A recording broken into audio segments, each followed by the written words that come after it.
Here's how you can register for a BNG RDP house in South Africa. How to register for a BNG house. 1.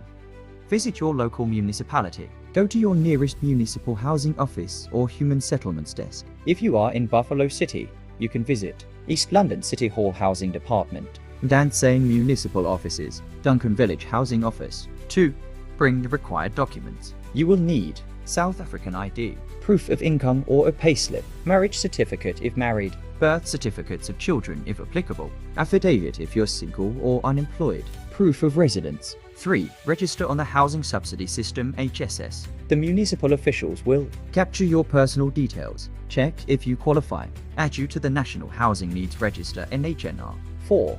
Get your HSS reference number. You will receive an HSS reference number confirming you are registered. Keep this number safe, it's used to check your status in future. 5. Qualification requirements. You must Be a South African citizen, be over 18 years old, earn less than R350 per month as a household, haven't received a housing subsidy before, not own another property,